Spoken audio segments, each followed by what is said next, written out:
इनके ये 9 रूप ही 9 दुर्गा हैं।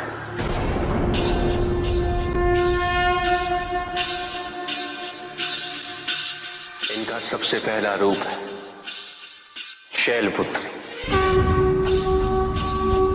शैलपुत्री अर्थात पर्वतराज हिमावन की पुत्री, और इसी कारणवश इन्हें वृषारुधा के नाम से भी जाना जाता है। नवदुर्गा का दूसरा रूप है ब्रह्मचारिणी।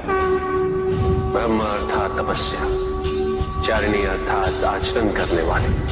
ये रूप उस ज्ञान व आचरण का प्रतीक है जिसके माध्यम से इन्होंने मुझे अपने पति के रूप में प्राप्त किया। नवदुर्गा का तीसरा रूप है चंद्रघंटा। मस्तक पे घंटे के आकार में आधा चंद्र। ये रूप अत्यंत शांतिदायक और कल्याणकारी है। विभिन्न प्रकार के अस्त्र और शस्त्र इनकी 8 भुजाओं में सुसज्जित है। इनका तीसरा नेत्र सदैव खुला रहता है। यह है नवदुर्गा का चौथा रूप। इनकी मंद मंद हंसी से संसार का जन्म संभव होता है, और इसी कारणवश इसे कुष्मांडा के नाम से जाना जाता है। अष्टभुजा, शस्त्रधारिणी, व्याघ्रवाहिनी, हिरण्यवर्णा, केवल यही है जो सूर्य के भीतर लोक में वास करती है। 10 दिशाएं इन्हीं से आलोकित है। जिनकी कृपा से मूर्ता सागर में परिवर्तित हो जाती है वो है स्कंद माता। नवदुर्गा का 5वां रूप सिंह वाहिनी, और इनकी उपासना द्वारा मोक्ष का मार्ग सुलभ होता है।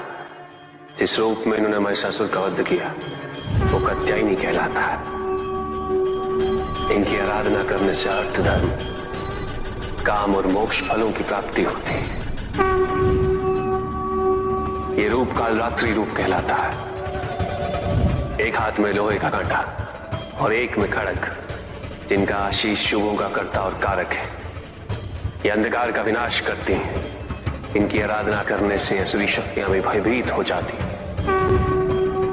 ये इनका महागौरी रूप है।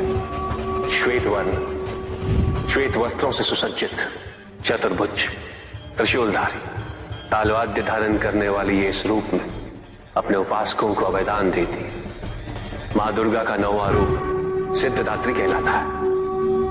अनिमा, महिमा, गरिमा, लघिमा, प्राप्ति, प्रकम्य, अश्वत्व, वश्यत्व, ये 8 सिद्धियां केवल इन्हीं की कृपा से प्राप्त हो सकती है।